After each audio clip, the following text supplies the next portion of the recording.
என் அருமை உலகத்தமிழ் மக்களே, தாய்மார்களே, பெரியோர்களே, சிறார்களே, என் அருமை சீடர்களே, யோக நண்பர்களே, யோக விரும்பிகளே, உங்கள் அனைவருக்கும் என் இனிய காலை வணக்கம். கலைஞர் தொலைக்காட்சி நிகழ்ச்சியில் நலமுடன் வாழ என்னும் பிரிவில் யோகாசனத்திற்கு அதிக முக்கியத்துவம் கொடுத்திருப்பதை நீங்கள் அறிவீர்கள். அதிகாலை வேளையில் இந்த யோகத்தை நாம் செய்துவிட்டால் அன்று முழுவதும் சுறுசுறுப்பாக இருக்கும், நமது வேலைகளெல்லாம் செம்மையாக முடிக்கும், மன திருப்தியோடு முடிக்கலாம். மாணவர்களுக்கு நினைவாற்றல் அதிகமாக இருக்கும். பாடங்களை ஆசிரியர் சொல்லிக் கொடுத்தாலே அதை கிரகிக்கக்கூடிய தன்மை இவர்களுக்கு வந்துவிடும். மற்ற மாணவர்களிலிருந்து வேறுபட்டு விடுவார்கள் என்பதுதான் அனுபவ உண்மை.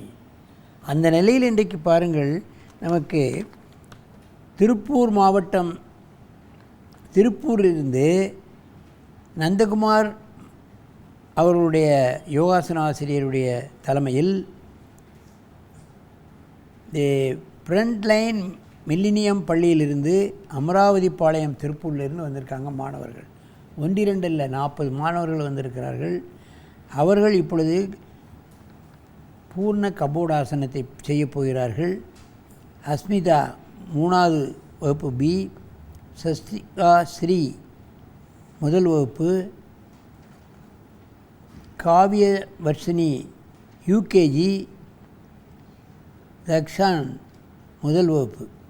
கபோடாசனம் இவர்கள் செய்ய போகிறார்கள். பாருங்கள், வயது வித்தியாசம் இல்லாமல் வந்து செய்கிறார்கள். எல்கேஜி பிள்ளையிலிருந்து 1வது வகுப்பு, 2வது வகுப்பு, பால்மணம் மாறாத குழந்தைகள் அற்புதமாக இந்த ஆசனத்தை செய்ய போகிறார்கள். கபோடாசனம். என் அருமை மாணவர்களே, நீங்கள் அப்படியே கபோடாசனம் செய்யுங்கள் பார்க்கலாம்.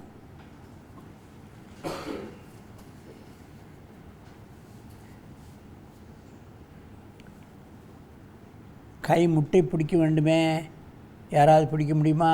அப்படியே தலை நேரே வளைக்காத, தலை நேரே வச்சுக்கோ. கை கொண்டு காலை பிடிக்க முடியுமா? சரி.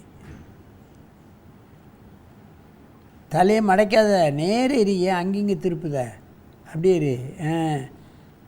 மெதுவாக இந்த ஆசனத்தை கலையுங்கள். அப்படியே படுத்துரு, அப்படியே படுத்துக்கோ. 2 மூச்சு வாங்கு. திரும்பவும் இந்த ஆசனத்தை பண்ணு. மெதுவாக தலையை தூக்கி, கை ஸ்ட்ரைட்டாக இருக்கணும், கால் தரையை தொடணும். கபோடாசனம் என்றால் நான் ஏற்கனவே சொல்லியிருக்கின்றேன், மருந்து பெட்டி ஆசனம் என்று பெயர். கபோடா என்றால் மருந்து பெட்டி. அந்த காலத்தில், ராஜாக்கள் காலத்திலே வைத்தியர் ஒருவர் தான் இருப்பார். அவர் ஒரு பெட்டியை தூக்கிட்டு தான் அரசாங்க ஊழியர்களோ அங்கே ராஜாக்கள் குடும்பத்தினருக்கு நோய் ஏற்படுமானால் அவர்களுக்கு இதை தூக்கிட்டு போய், இந்த பெட்டியை தூக்கிட்டு போய் மருந்து கொடுப்பார். அதனால் இந்த பெட்டி மாதிரி இருக்கின்ற காரணத்தினால் கபோடாசனம் என்று பெயர் வைத்திருக்கிறார்கள். மெதுவாக இந்த ஆசனத்தை கலையுங்கள். கிளை போடு. தலையை படுத்துக்கொண்டு நீண்ட மூச்சு வாங்கி கொள்ளுங்கள். மெதுவாக எந்திரிங்கள். இந்த தலையை என் பக்கம் வச்சு அங்கே கால் நீட்டு, திரும்ப இங்கே தலையை வச்சு அங்கே கால் நீட்டு, இங்கே தலையை வை, தள்ளி வா. இப்பொழுது செய்யுங்கள். பின்பக்கமாக செய்கிறார்கள். நேர்களே, நீங்கள் கவனிக்க வேண்டும். இந்த காலை கொண்டு தலையை தொடுவது என்பது அதிக அரிது. எங்கே செய்யுங்கள் கபோடாசனம். பண்ணலாம். காலை கொண்டு தலையை தொடுவது என்பது முடியாது. பண்ணு, அப்படியே இரு.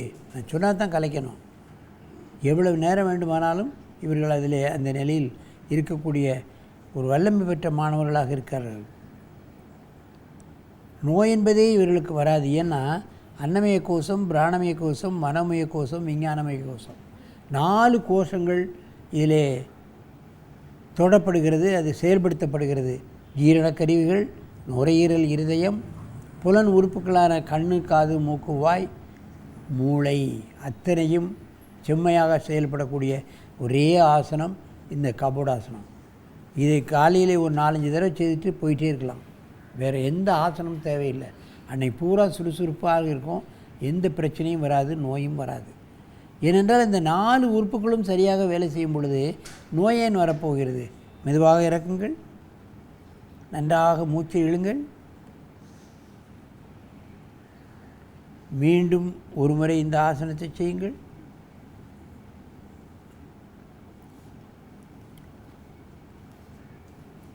தலை மடக்குங்க.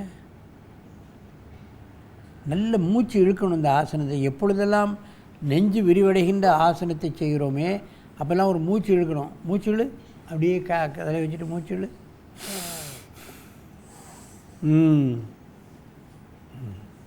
தலை கீழே இறக்குங்கள். 2 மூச்சு வாங்கிக்கோ.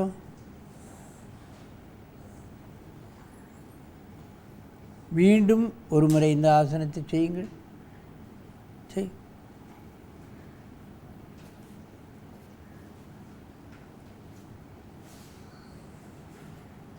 காலை தலையில் தொட முடியாவிட்டாலும் கூட இந்த ஆசனத்தினுடைய முழு பலனும் உங்களுக்கு கிடைக்கும் என்பதை நீங்கள் தெரிந்து கொள்ள வேண்டும்.